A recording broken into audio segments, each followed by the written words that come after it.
been a special time for the last few months now at Mercedes-Benz India, where we keep hearing about new launches and of course an expansion and production at the plant in Chakan as well. Joining us to talk about all of that and also a brand new model yet again is Mr. Eberhard Kern, who is now the outgoing boss here at Mercedes-Benz India. Sid, hey, It's been special, Eberhard, and I can't believe your 3 years have already whizzed by. Yeah. I'm sure you have the same feeling. It went over like this. Yeah, the 3 years it was. I remember when I arrived in the end of 2012. It was like yesterday. Yeah, like yesterday. The 3 years went over like nothing. It was such a great experience, and yes, having to leave next week to take over a new role in our European setup. There's a big tear. I'm not sure if you can see it in my eye. It's obviously going to be a new challenge for you, and I'm sure you're looking forward to it. But the time that you were here, besides the fact that, of course, professionally for you, I know it was a very exciting time. For the market as well, it's been a difficult time, and yet Mercedes has sort of come out on top. A lot of hard work gone into that? Of course, some work is involved if you are Some work. assigned to a job like that. But I have to say, from a personal perspective, it was really the probably most enriching time my wife and I experienced ever.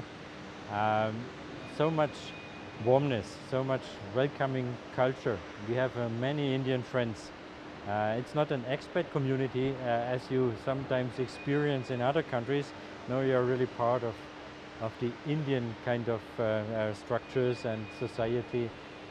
My job gave us and me the chance to travel a lot. We saw quite a bit of this beautiful country with all, all the culture behind, all the heritage, the colorfulness, so diverse. It was a great stint, and India, it will always be part of my heart, and I'm sure we come back quite regularly. No, that's good to know. It's reassuring, and you're right about traveling around the country. Despite moving around as a child, I know you've still seen more of India than I have. So, and professionally, yes, it was a great journey. 2012, it was okay, but at that time we reshaped our strategy. And if I look at it today, volumes doubled in this period of time. We came out as the clear #1 in the market, not only in sales as well in JD Power customer satisfaction. We have the densest network. We are closest to our customers. The brand equity is at a level it was never before. There's a lot of trust from our Indian customers, and we have now 73,000 Mercedes-Benz customers in India. That's a huge responsibility, and I'm very happy that all this trust is there, and our customers brought us there where we are today. Thankful to customers, to the team here, what is a great one, and to all of our dealers who supported this strategy. You know, we were talking about the year of offensive, the year of excellence, and now the year where we live the best. What better could happen than to finish this stint with the probably exclusive brand, sub-brand of Mercedes-Benz, the Mercedes Maybach, getting launched today. it is without a doubt the most exclusive vehicle made in India now. I think we can safely say this. The fact that you have come full circle, where today you're in a position to be able to make something like a Maybach locally here in India. The scale that you've managed to achieve here at the plant, we're still of course not talking about numbers like you see in China or other markets, but do you think it sets you up for those kind of numbers in the future? Yeah, good. Numbers are very much influenced by the market itself. What we can do is to play the best possible role in the market. From a production point of view, from operations point of view, yes, there is no other plant in the world besides Sindelfingen, the mother plant of the Mercedes Maybach, where the Maybach is getting manufactured. And I think it's a very good sign. Yeah? The highest quality we have here in this factory, the very experienced team what Piyush Arora together with runs the production here with, made it possible to get the Mercedes Maybach manufactured here. I remember the times when we discussed this more than a year back at headquarters. It was very clear that the 12-cylinder will be an imported product, the S600 Maybach. But on the S500 Maybach, the 8-cylinder B-turbo. There we had quite some discussion, and it was finally this kind of trust headquarters has in our Indian team what finally made it possible to bring the manufacturing of S-Class Maybach to India. The fact that you now have this wide portfolio of products, at the time you took over, it wasn't as if there was just one car, but it's been a very clear strategy to bring most of the global portfolio to India. Now, your critics argue that by expanding the portfolio, you've got a lot of niche models which may not sell high volume. But what was the clear intention behind expanding the portfolio so rapidly? Yeah, of course.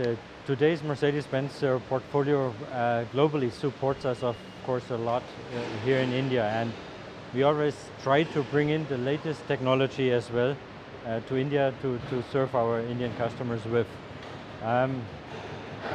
The global portfolio is much bigger than the one we run now in India, so we choose what fits the market and where is the demand our customers have.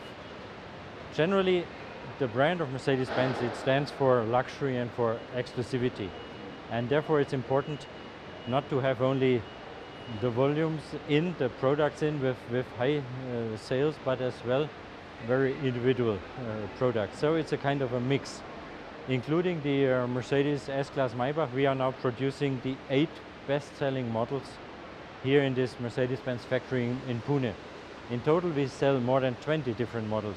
The others are imported, of course, in lower volumes, but there are a lot of the performance cars in, the Mercedes-AMG cars. We have products like the A and the B-Class, what we don't yet assemble here. We have beautiful cubes, convertibles in. This might be not of the highest sales, but it's important because we have so many customers what travel the world, what know these products from any experience globally, that it's a good idea to have it here. Yes, you're right, we have to take care about complexity as well. It has to be possible for the factory and as well for our dealers to handle. But I think there we found a good way. We offer, for example, in most of our models just the best fitting diesel engine and the best fitting petrol engine and not various of them. So we try to keep it under control, but on the other hand, to keep the portfolio as much interesting as possible to our customers here. You've also transitioned from simply being an assembler to being a manufacturer, in the sense that local content on the cars has gone up, and it will continue to go up, of course, as is my understanding. At what point was that a clear distinction, let's say, in terms of the plant strategy? It's a business case behind, of course. Yes, many of our locally assembled models, there we do the bodywork here, we do the painting here, we assemble the engines, the axles, the dashboards. The localization level went up to 60%. Some of our models are at 60%. There we are at the limit, I have to say. If you would go further, you would go into a full-fledged production. This is only possible with high volume of single models, what we don't have yet. The last time I met Dr. Zetsche, who's of course the global boss at Mercedes, he alluded to the fact that given the size of this plant now and the kind of capacity you now have here, you could look at maybe even using it for exports. What kind of a decision or what needs to happen before a decision like that is taken? I'm sure you've discussed it at some point, so. You know, strategy is of course evolving, and if we talk about strategy, we talk about usually about a 10 years period of time.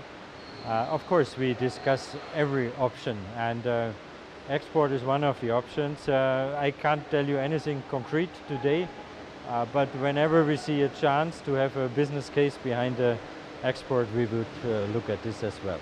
You've also, of course, expanded the top end of the range. You've got Maybach in now. The S-Class itself has done well, and there's also the AMG portfolio, which has become robust now in India. AMG is a great brand builder for you, no doubt about it. And of course, the volumes will be small. But how has the people who have bought the cars, the customers you do have, how have they received these cars? I mean, how are they doing out on the open road in India? Today, Mercedes-AMG is the clear leader in the super performance cars area. Why is this the case? Part of the strategy was to focus very much on our performance brand AMG. We introduced 5 AMG performance centers: Delhi, Mumbai, Bangalore, Pune, Hyderabad. We expanded the portfolio there as well. One of the success factors is to have the performance SUV in, like the GLA 45, the GL63, the ML63. Given the road conditions in India, this contributes quite a lot to the AMG success. Yes, it's a small segment, but we sell AMG cars in 3 digits, in high 3 digits every year. This makes it a real contributor, not only paying into the image of the brand, but as well giving us quite some reasonable business. So it was a good decision to focus on AMGs.